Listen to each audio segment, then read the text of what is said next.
In February 2026, the President of the United States issued a directive that no administration in history has been willing to give.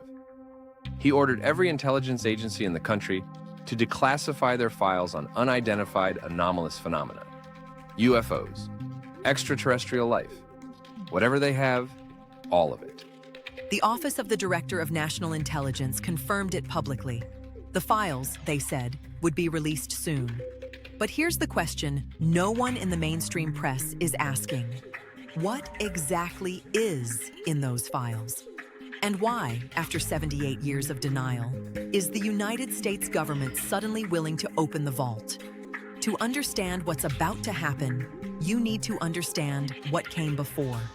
On the 8th of July, 1947, the Roswell Army Airfield issued a press release confirming the recovery of a flying disc. The next day, they retracted it, called it a weather balloon. That retraction set the template for the next 8 decades.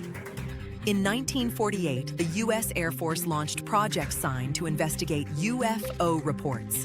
It was replaced by Project Grudge, then by Project Blue Book, which ran until 1969. Blue Book examined 12,618 sighting reports. 701 of them were classified as unexplained, not misidentified, not debunked, unexplained. And then, in 1969, the Air Force shut the program down and told the public there was nothing to see.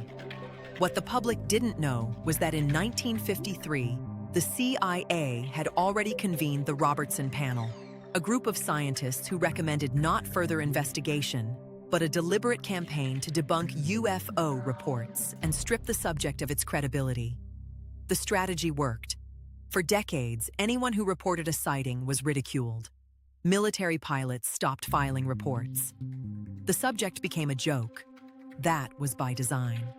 Then, in December 2017, the New York Times published a story that changed everything. Journalists Leslie Kean, Ralph Blumenthal, and Helene Cooper revealed that the Pentagon had been running a secret UFO investigation program called AATIP, the Advanced Aerospace Threat Identification Program, funded with $22 million of black budget money. Its director was a career intelligence officer named Luis Elizondo, and he had resigned in protest because he believed the evidence was being suppressed. Alongside the article, the Pentagon released 3 videos filmed by U.S. Navy pilots. Infrared footage showing objects that moved in ways that defied known physics. No visible propulsion, no wings, no exhaust. Commander David Fravor, a fighter pilot with 18 years of experience, described one encounter off the coast of San Diego in 2004. He called the object a tic-tac. It dropped from 28,000 feet to sea level in less than a second. His account has never been retracted, challenged, or explained. In July 2023, the cracks became a rupture. Intelligence officer David Grusch sat before Congress under oath and testified that the United States government possesses craft of non-human origin. He stated that he had been briefed on a multi-decade program to retrieve and reverse engineer these objects. He named names. He provided classified details to the Inspector General, who found his claims credible and urgent. Which brings us to now.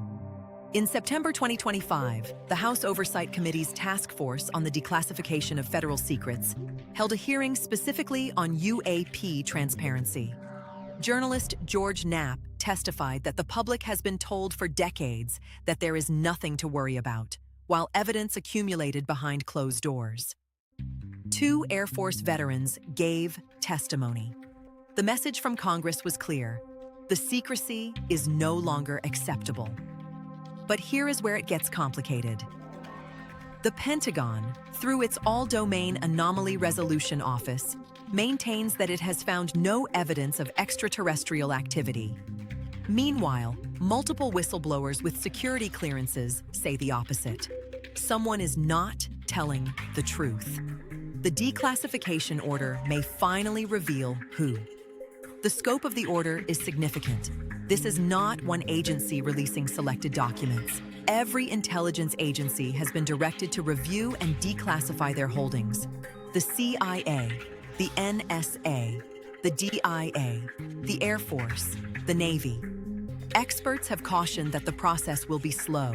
Each document requires review by trained classification officers, and there are not enough of them to process everything quickly. But the directive itself is unprecedented. So what should we be watching for when these files begin to emerge? 5 things. First, any reference to retrieval programs. If the files confirm the existence of crash recovery operations, that corroborates Grusch's testimony under oath. Second, radar and sensor data. Witness testimony is powerful, but instrumented data from military-grade systems is harder to dismiss. Third, communication with allied governments.